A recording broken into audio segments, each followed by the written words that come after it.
നമസ്കാരം.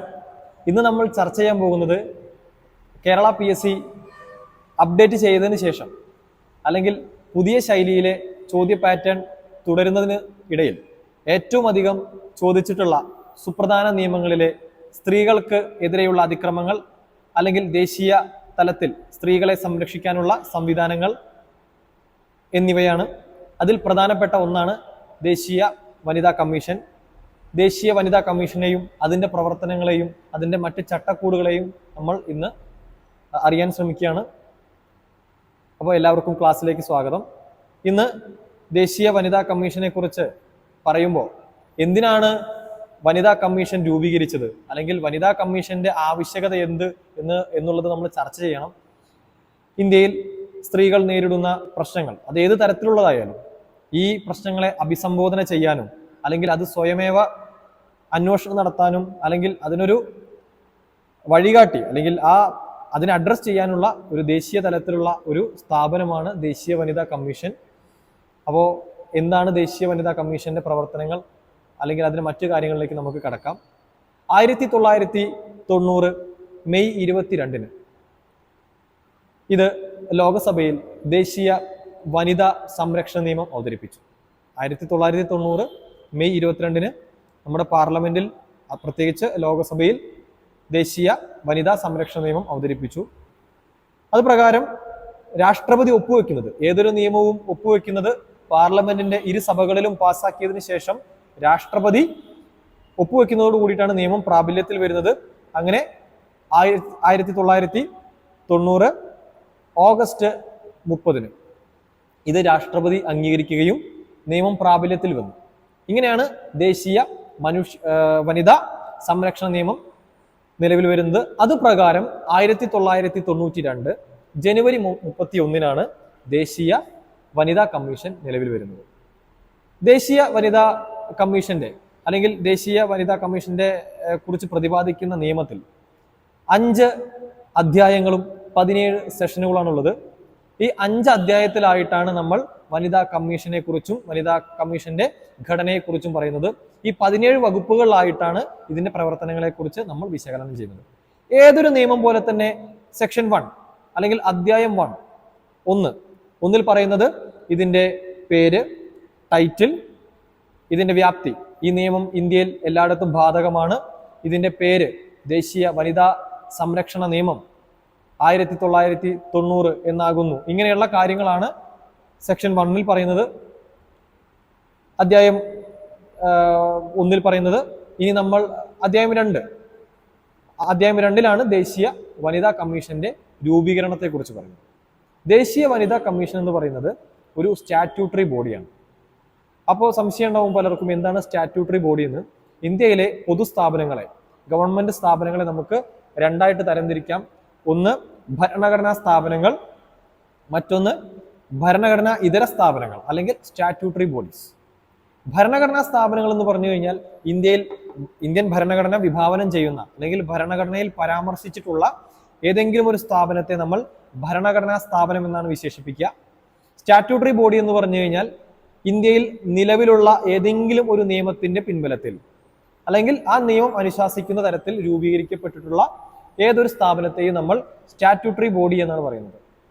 അത്തരത്തിൽ ഒരു സ്റ്റാറ്റ്യൂട്ടറി ബോഡിയാണ് ദേശീയ വനിതാ കമ്മീഷൻ. അങ്ങനെ പറയാൻ കാരണം 1990 ദേശീയ വനിതാ സംരക്ഷണ നിയമപ്രകാരമാണ് 92 വനിതാ കമ്മീഷൻ രൂപീകരിക്കപ്പെട്ടിട്ടുള്ളത്. ഇനി ഇതിന്റെ ആസ്ഥാനം ന്യൂഡൽഹിയിലാണ്, നിർഭയ ഭവനാണ്. നിർഭയ ഭവനെ അല്ലെങ്കിൽ ആ സ്ഥാപനത്തിന് ആ പേര് നൽകാൻ കാരണം നമുക്കറിയാം, നമ്മുടെ രാജ്യ തലസ്ഥാനത്ത് ഒരു പെൺകുട്ടി ഓടുന്ന ഒരു ബസ്സിൽ വെച്ച് മൃഗീയമായിട്ട് മാനഭംഗത്തിനിരയാവുകയും ആ പെൺകുട്ടിക്ക് വേണ്ടി രാജ്യത്തെ ഈ യുവത അല്ലെങ്കിൽ പ്രത്യേകിച്ച് ഇവിടുത്തെ യൂത്ത് ഒന്നടങ്കം തെരുവിലിറങ്ങുകയും നീതിക്ക് വേണ്ടി പോരാടുകയും ചെയ്ത ഒരു സംഭവമൊക്കെ നമ്മൾ കണ്ടിട്ടുണ്ട്, കേട്ടിട്ടുണ്ട്. തീർച്ചയായും അതിജീവനത്തിന്റെ അല്ലെങ്കിൽ ഒരു സ്ത്രീത്വത്തിന്റെ പ്രതീകമായിട്ടുള്ള ആ പെൺകുട്ടിയുടെ പേരാണ് നിർഭയ. അല്ലെങ്കിൽ ആ പെൺകുട്ടിക്ക് പിന്നീട് നമ്മൾ നൽകിയ പേരാണ് നിർഭയ. ശരിക്കുള്ള പേര് മറ്റൊന്നാണ്, ആ കുട്ടിക്ക് നൽകിയ പേരാണ് നിർഭയ. ആ നിർഭയയുടെ പേരാണ് ദേശീയ വനിതാ കമ്മീഷന്റെ ആസ്ഥാനത്തിന്, ഡൽഹിയിലുള്ള ആസ്ഥാനത്തിന് നൽകിയിട്ടുള്ളത്. ഇനി ഇതിന്റെ മറ്റു കാര്യങ്ങൾ എന്ന് പറഞ്ഞു കഴിഞ്ഞാൽ എല്ലാ സ്ഥാപനത്തിനും ഒരു മുഖപത്രം ഉണ്ടായിരിക്കും. അതുപോലെ ദേശീയ വനിതാ കമ്മീഷനും ഒരു മുഖപത്രമുണ്ട്. ആ മുഖപത്രത്തിന്റെ പേരാണ് രാഷ്ട്രമഹിള. ഇത് ഇംഗ്ലീഷിലും ഹിന്ദിയിലും ലഭ്യമാണ്. രാഷ്ട്രമഹിളയാണ് ദേശീയ വനിതാ കമ്മീഷന്റെ മുഖപത്രം. ഡൽഹിയാണ് ആസ്ഥാനം. ഇനി ഇത് ദേശീയ വനിതാ ശിശുക്ഷേമ മന്ത്രാലയത്തിന് കീഴിലാണ് പ്രവർത്തിക്കുന്നത്. അപ്പോൾ ഏത് മന്ത്രാലയത്തിന് കീഴിലാണ് വനിതാ കമ്മീഷൻ പ്രവർത്തിക്കുന്നത് എന്ന് ചോദിച്ചു കഴിഞ്ഞാൽ ദേശീയ വനിതാ ശിശുക്ഷേമ മന്ത്രാലയത്തിന് കീഴിലാണ് ഇത് പ്രവർത്തിക്കുന്നത്. ഇനി അതിന്റെ ഘടനയിലേക്ക് കടക്കാം. ചെയർമാനും 5 അംഗങ്ങളും ഒരു മെമ്പർ സെക്രട്ടറിയും അടങ്ങുന്നതാണ് ദേശീയ വനിതാ കമ്മീഷന്റെ ഘടന. ഒരു ചെയർപേഴ്സൺ, 5 അംഗങ്ങൾ, ഒരു മെമ്പർ സെക്രട്ടറി, ഇവരടങ്ങുന്നതാണ് ദേശീയ വനിതാ കമ്മീഷന്റെ ഘടന. ഇനി ചെയർമാനെയും അംഗങ്ങളെയും മെമ്പർ സെക്രട്ടറിയും എല്ലാം നിയമിക്കുന്നത് കേന്ദ്ര ഗവൺമെന്റ് ആണ്. ഇവരെ നിയമിക്കാനുള്ള അധികാരം കേന്ദ്ര സർക്കാരിൽ നിക്ഷിപ്തമാണ്. ഇനി ആരായിരിക്കും ഇതിന്റെ അധ്യക്ഷ എന്ന് ചോദിച്ചു കഴിഞ്ഞാൽ തീർച്ചയായിട്ടും സ്ത്രീ ആയിരിക്കുമല്ലോ. വനിതാ കമ്മീഷന്റെ അധ്യക്ഷ സ്ത്രീ ആയിരിക്കും. അത് ദേശീയ തലത്തിലാണെങ്കിലും സംസ്ഥാന തലത്തിലാണെങ്കിലും വനിതാ കമ്മീഷന്റെ അധ്യക്ഷ തീർച്ചയായും സ്ത്രീ തന്നെയായിരിക്കും. അതെങ്ങനെയുള്ള സ്ത്രീകളാവണം?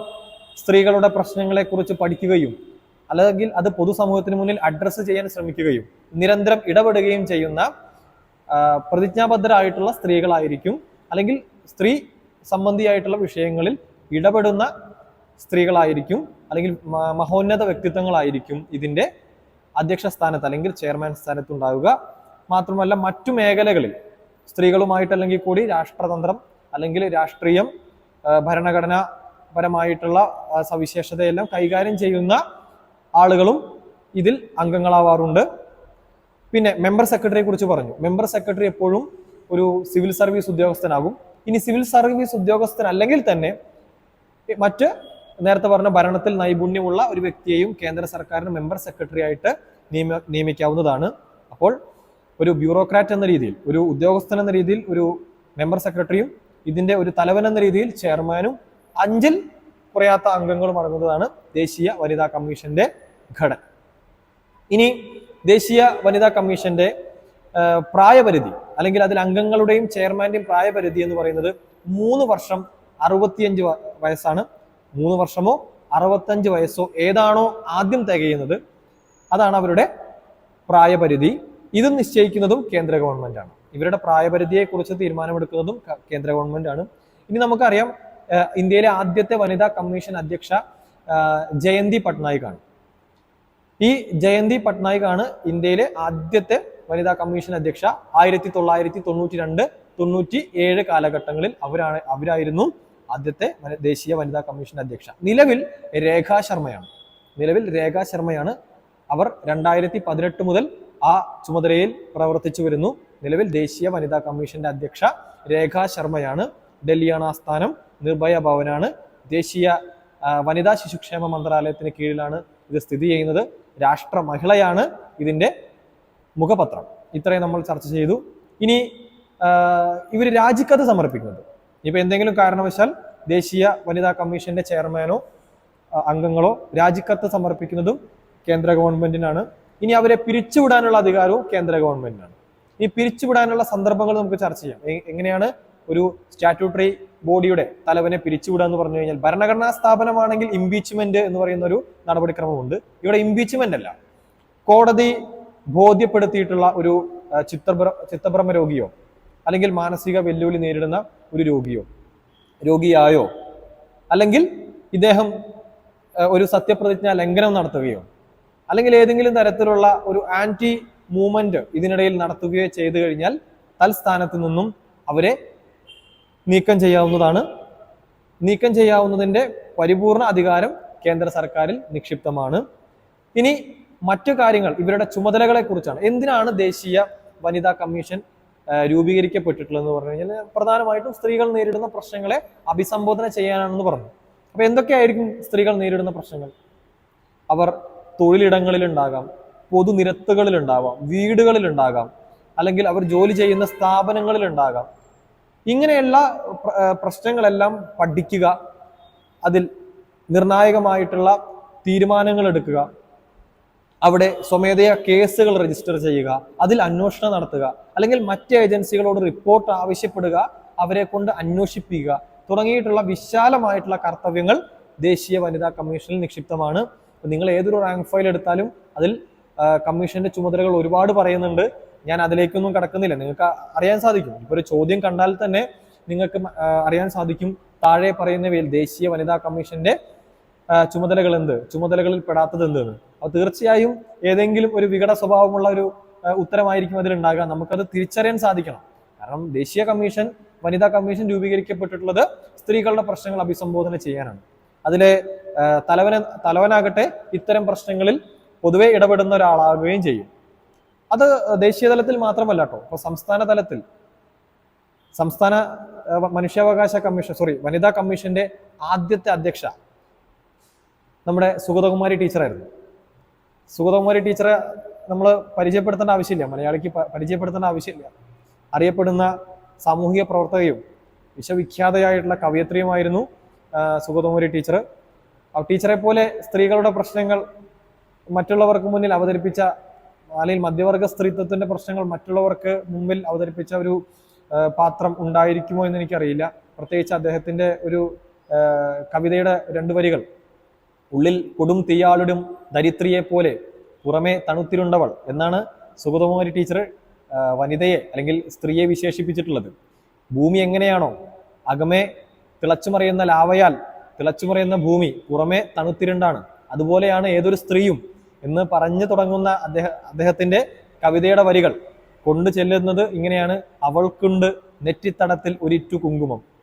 അത് മധ്യവർഗ സ്ത്രീത്വത്തിന്റെ പ്രശ്നങ്ങളെ ഇത്രയേറെ അഭിസംബോധന ചെയ്ത ഒരു കവയിത്രി വേറെ ഉണ്ട് എന്ന് ഞാൻ കരുതുന്നില്ല. അങ്ങനെയുള്ള സുഗതകുമാരി ടീച്ചറാണ് സംസ്ഥാന വനിതാ കമ്മീഷന്റെ ആദ്യത്തെ അധ്യക്ഷയായിട്ട് പ്രവർത്തിക്കുന്നത്. ഈ ജയന്തി പട്നായിക് ആയാലും തുടർന്നുണ്ടായ ലളിത കുമാരമംഗലം, മോഹിനിഗിരി, ഗിരിജ വ്യാസ്, ഇവരെല്ലാം തന്നെ ഇത്തരത്തിൽ സ്ത്രീകളുടെ പ്രശ്നങ്ങളിൽ നിരന്തരം ഇടപെടുന്ന ഒരാളായിരുന്നു, അല്ലെങ്കിൽ സ്ത്രീ സംരക്ഷക പ്രവർത്തകളായിരുന്നു. ഇനി മറ്റൊന്ന്, നമ്മൾ ചുമതലകളെ കുറിച്ച് സംസാരിച്ചു. മറ്റൊന്ന് പറയാനുള്ളത് ദേശീയ വനിതാ കമ്മീഷന്റെ വാർഷിക ഓഡിറ്റിംഗ് ആണ്. വാർഷിക ഓഡിറ്റിംഗ് എന്ന് പറഞ്ഞു കഴിഞ്ഞാൽ ഇവരെന്ത് ചെയ്യണം? CAG വെച്ചിട്ട്, കംട്രോളർ ആൻഡ് ഓഡിറ്റർ ജനറലിനെ വെച്ചിട്ട് വാർഷിക ഓഡിറ്റിംഗ് നടത്തണം. അല്ലെങ്കിൽ ഒരു ആനുവൽ ഫിനാൻഷ്യൽ സ്റ്റേറ്റ്മെന്റ്, ഒരു ബഡ്ജറ്റ് തയ്യാറാക്കണം. ഈ ബഡ്ജറ്റ് തയ്യാറാക്കാനുള്ള സഹായങ്ങൾ CAGക്ക്, അല്ലെങ്കിൽ ഗ്രാന്റ്, ശമ്പളം എല്ലാം CAGക്ക് കമ്മീഷൻ നൽകണം. അത് മുഖാന്തരം CAG ഇവർക്കൊരു റിപ്പോർട്ട് തയ്യാറാക്കി കൊടുക്കുന്നു. ഈ റിപ്പോർട്ട് അവർ കേന്ദ്ര സർക്കാരിന് സബ്മിറ്റ് ചെയ്യുന്നു. അപ്പോ ദേശീയ വനിതാ കമ്മീഷൻ വാർഷിക റിപ്പോർട്ട് സമർപ്പിക്കുന്നത് ആർക്ക് എന്ന് ചോദിച്ചു കഴിഞ്ഞാൽ അത് കേന്ദ്ര സർക്കാരിനാണ്. കേന്ദ്ര സർക്കാർ അത് ആവശ്യമുണ്ടെങ്കിൽ പാർലമെന്റിന്റെ 2 സഭകളിലും അത് സബ്മിറ്റ് ചെയ്യുന്നു. 2 സഭകളിലും അത് സമർപ്പിക്കും. ഇങ്ങനെയാണ് ദേശീയ വനിതാ കമ്മീഷൻ പ്രവർത്തനം നടത്തുന്നത്. ഇനി നമ്മൾ സംസ്ഥാന വനിതാ കമ്മീഷനെ കുറിച്ചിട്ടാണ് ചർച്ച ചെയ്യുന്നത്.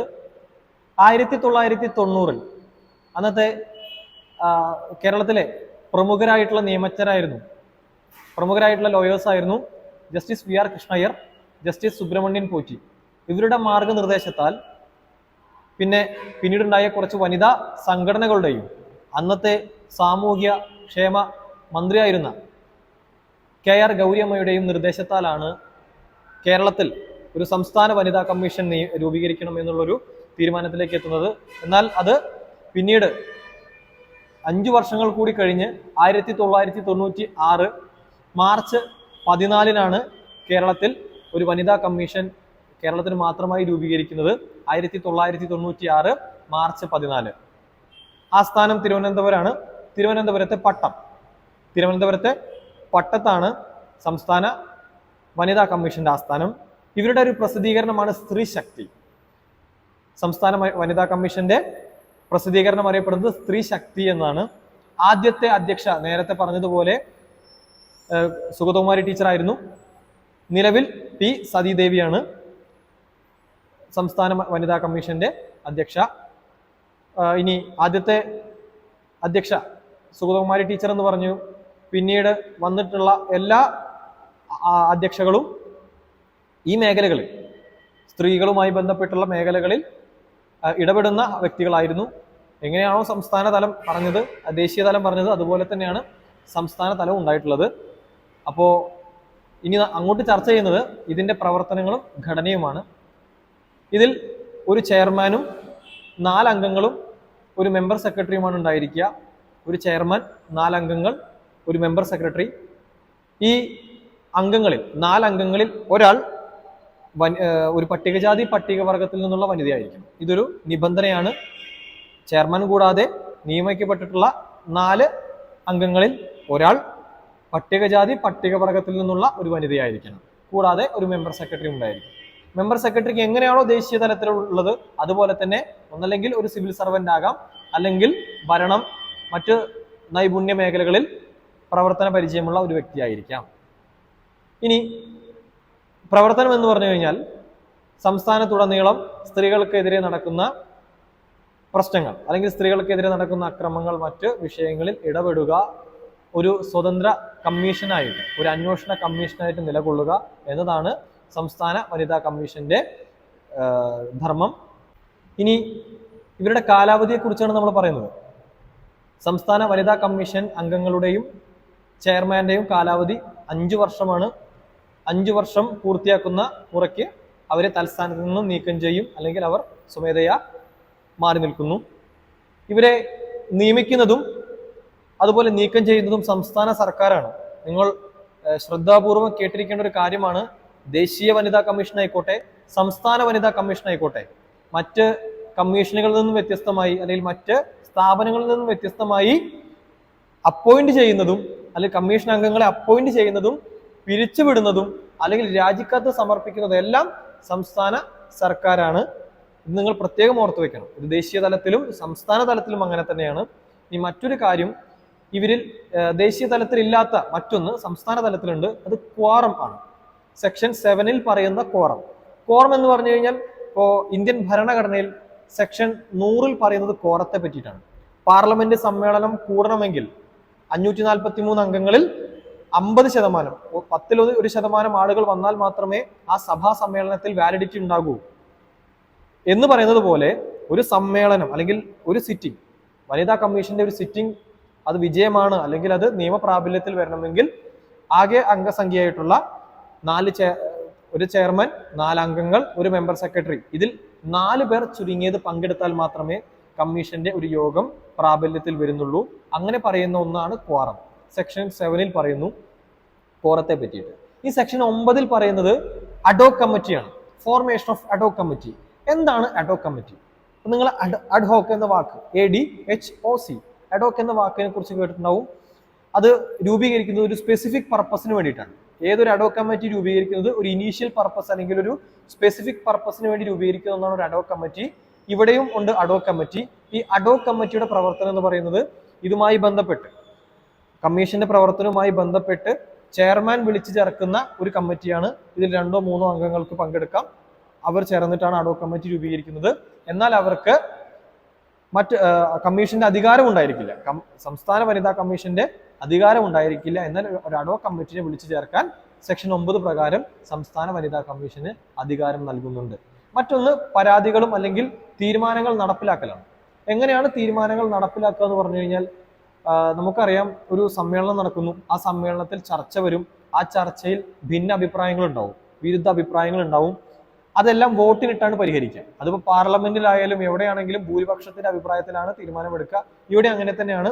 ഒരു നിർദ്ദിഷ്ട തീരുമാനത്തിന്മേൽ വോട്ടെടുപ്പ് നടത്തുകയും, ഇനി കാസ്റ്റിംഗ് വോട്ട് എങ്ങനെയാണോ പാർലമെന്റിൽ സ്പീക്കർ കാസ്റ്റിംഗ് വോട്ട് ചെയ്യുന്നത്, അതുപോലെ തന്നെ ഇവിടെ കാസ്റ്റിംഗ് വോട്ട് നടത്താനുള്ള അധികാരം ചെയർപേഴ്സൺ ഉണ്ട്. അത് അദ്ദേഹം വിനിയോഗിക്കും. ഇനി ചെയർപേഴ്സന്റെ അഭാവത്തിൽ ഈ കമ്മീഷന്റെ നടപടികൾ അല്ലെങ്കിൽ സമ്മേളനത്തിന്റെ നടപടികൾ കൊണ്ടുപോകുന്നത് മറ്റംഗങ്ങൾ നിർദ്ദേശിക്കുന്ന ഒരു വ്യക്തിയായിരിക്കും. അല്ലെങ്കിൽ ഈ 4 മെമ്പർമാരിൽ നിന്നും ഒരാളായിരിക്കും ഈ ചെയർപേഴ്സൺ ആയിട്ട് സമ്മേളനത്തിൽ ഇരിക്കുക. ഇനി അംഗങ്ങളെ നീക്കം ചെയ്യുന്നതിനെ കുറിച്ചാണ് നമ്മൾ പഠിക്കുന്നത്. ഇപ്പൊ ദേശീയ തലത്തിൽ നമ്മൾ ചർച്ച ചെയ്ത പോലെ ഏതെങ്കിലും തരത്തിലുള്ള സത്യപ്രതിജ്ഞാ ലംഘനങ്ങൾ നടത്തുകയോ അല്ലെങ്കിൽ ഒരു നിർധനനായി വിധിക്കപ്പെടുകയോ അല്ലെങ്കിൽ കർത്തവ്യത്തിൽ സ്വന്തം കർത്തവ്യം ചെയ്യാൻ വിമുഖത കാണിക്കുകയോ ചെയ്യുകയോ അല്ലെങ്കിൽ തുടർച്ചയായി 3 സിറ്റിംഗിൽ പങ്കെടുക്കാതിരിക്കുകയോ ചെയ്തു കഴിഞ്ഞാൽ തൽസ്ഥാനത്ത് നിന്ന് വനിതാ കമ്മീഷൻ അംഗങ്ങളെയോ ചെയർപേഴ്സണെയോ നീക്കം ചെയ്യാവുന്നതാണ്. ഈ നീക്കം ചെയ്യുന്നത് ഒരു നടപടിക്രമമായിട്ട് തന്നെ നിയമത്തിൽ പറയുന്നുണ്ട്. നീക്കം ചെയ്യാനുള്ള അധികാരം സംസ്ഥാന സർക്കാരിനായിരിക്കും. നിയമത്തിന്റെ സെക്ഷൻ 12 പ്രകാരം ഈ മെമ്പർ സെക്രട്ടറിയെ കുറിച്ച് നമ്മൾ പറഞ്ഞല്ലോ. സംസ്ഥാന തലത്തിലും ദേശീയ തലത്തിലും ഒരു മെമ്പർ സെക്രട്ടറി ഉണ്ട്. ഇവിടെ സംസ്ഥാന തലത്തിൽ സംസ്ഥാന വനിതാ കമ്മീഷന്റെ സിഇഒ അഥവാ ചീഫ് എക്സിക്യൂട്ടീവ് ഓഫീസറായിട്ട് ഈ മെമ്പർ സെക്രട്ടറി പ്രവർത്തിക്കും എന്ന് പറയുന്നുണ്ട്. അപ്പോൾ സംസ്ഥാന വനിതാ കമ്മീഷന്റെ സിഇഒ ആയിട്ട് മെമ്പർ സെക്രട്ടറി പ്രവർത്തിക്കുമെന്ന് നമ്മൾ ഓർത്തിരിക്കേണ്ടതാണ്. കാരണം പ്രസ്താവന ചോദ്യങ്ങളിൽ ഇത്തരം കാര്യങ്ങൾ കടന്നു വരുന്നതാണ്. അതുകൊണ്ട് സംസ്ഥാന വനിതാ കമ്മീഷന്റെ സിഇഒ ആയിട്ട് മെമ്പർ സെക്രട്ടറി പ്രവർത്തിക്കും എന്ന് നമ്മൾ പഠിക്കാം. മറ്റൊന്ന് ഡയറക്ടറുടെ നിയമനമാണ്. ഡയറക്ടർ എന്നൊരു പോസ്റ്റ് ഇതിൽ അധികമായിട്ട് വരുന്നുണ്ട്. ഡയറക്ടർ എന്ന് പറഞ്ഞു കഴിഞ്ഞാൽ ഒരു വ്യക്തി, കമ്മീഷന്റെ ചെയർമാൻ നിയമിക്കുന്ന ഒരു വ്യക്തി തന്നെയാണ് ഡയറക്ടർ. ഈ ഡയറക്ടറുടെ തീരുമാനം ഒരു പ്രധാനമായിട്ടുള്ള ഒരു വസ്തുതയാണ്. കമ്മീഷന്റെ തീരുമാനങ്ങളിൽ അല്ലെങ്കിൽ കമ്മീഷന്റെ സമ്മേളനങ്ങളിൽ ഡയറക്ടർക്ക് പങ്കെടുക്കാം, അതിൽ തീരുമാനങ്ങൾ അറിയിക്കാം, ആ തീരുമാനങ്ങൾക്ക് പ്രാബല്യമുണ്ട്. മാത്രമല്ല, ഏതെങ്കിലും ഒരു സ്ത്രീപക്ഷ സംഘടനകൾ രൂപീകരിക്കുകയാണെങ്കിൽ അല്ലെങ്കിൽ സ്ത്രീകളുടെ പ്രശ്നങ്ങളിൽ ഇടപെടുന്ന ഒരു സംഘടന രൂപീകരിക്കുകയാണെങ്കിൽ അത് ഡയറക്ടറുടെ മുൻപാകെ രജിസ്റ്റർ ചെയ്യപ്പെടേണ്ടതാണ് എന്ന് നമ്മൾ പഠിക്കണം. ഈ സെക്ഷനിൽ പ്രത്യേകം പറയുന്നുണ്ട്. ഇനി അംഗങ്ങളെ നീക്കം ചെയ്യലാണ്. ദേശീയ തലത്തിൽ അംഗങ്ങളെ നീക്കം ചെയ്യാനും നിയമിക്കാനും അധികാരം നൽകുന്നത് കേന്ദ്ര ഗവൺമെന്റ് ആണെങ്കിൽ ഇവിടെ സംസ്ഥാന ഗവൺമെന്റ് ആണ് നിയമിക്കുന്നതും നീക്കം ചെയ്യുന്നതും. നീക്കം ചെയ്യുന്ന നടപടിക്രമങ്ങൾ നേരത്തെ പറഞ്ഞു എങ്ങനെയാണ് നീക്കം ചെയ്യുന്നത് എന്ന്. അതുപോലെ തന്നെ അടുത്ത ഒന്നാണ് റിപ്പോർട്ട് സമർപ്പിക്കുന്നത്. വാർഷിക റിപ്പോർട്ട് സമർപ്പിക്കുന്നത് സംസ്ഥാന ഗവൺമെന്റിനാണ്. ഈ സംസ്ഥാന ഗവൺമെന്റിന് സമർപ്പിക്കുന്ന റിപ്പോർട്ട് അവരത് ഗവൺമെന്റ് നിയമസഭയിൽ സബ്മിറ്റ് ചെയ്തിരിക്കണം, നിയമസഭയിൽ അവതരിപ്പിക്കണം. ഇനി നമ്മൾ ചുമതലകളെ കുറിച്ച് പറയാതെ പോകരുത്. ഏത് സമയത്തും ഒരു ജയിലോ അല്ലെങ്കിൽ സ്ത്രീകളെ പാർപ്പിച്ചിരിക്കുന്ന മറ്റ് കെയർ ഹോമുകളിലെല്ലാം ചെല്ലാനും അവിടെ ചെന്ന് ഇൻസ്പെക്ഷൻ നടത്താനും അവിടെ പ്രശ്നങ്ങൾ കേൾക്കാനും പരിഹരിക്കാനും എല്ലാം അധികാരം നൽകുന്ന അല്ലെങ്കിൽ ചുമതലയുള്ള ഒരു സംഘടനയാണ്, ഒരു സ്ഥാപനമാണ് വനിതാ കമ്മീഷൻ. പ്രത്യേകിച്ച് ഇപ്പോൾ അതുമായി ബന്ധപ്പെട്ട ഒരു വ്യക്തിയെ ചോദ്യം ചെയ്യാൻ വിളിച്ചു വരുത്താം, ഓഫീസിലേക്ക് വിളിച്ചു വരുത്താം, തെളിവുകളുടെ അടിസ്ഥാനത്തിൽ കേസെടുക്കാം. ഏതൊരു പൊതുസ്ഥാപനത്തിൽ നിന്നും രേഖകൾ പരിശോധിക്കാനും രേഖകൾ ചോദിച്ചു വാങ്ങാനുള്ള അധികാരം വനിതാ കമ്മീഷൻ, സംസ്ഥാന വനിതാ കമ്മീഷന് ഉണ്ട്. അങ്ങനെ ചുരുക്കി പറഞ്ഞു കഴിഞ്ഞാൽ സംസ്ഥാന ദേശീയ വനിതാ കമ്മീഷനുകൾ കേരള PSCക്ക് ഒഴിച്ചുകൂടാനാവാത്ത ഒരു ടോപ്പിക്കാണ്. തീർച്ചയായും നിങ്ങൾ പഠിച്ചിരിക്കണം.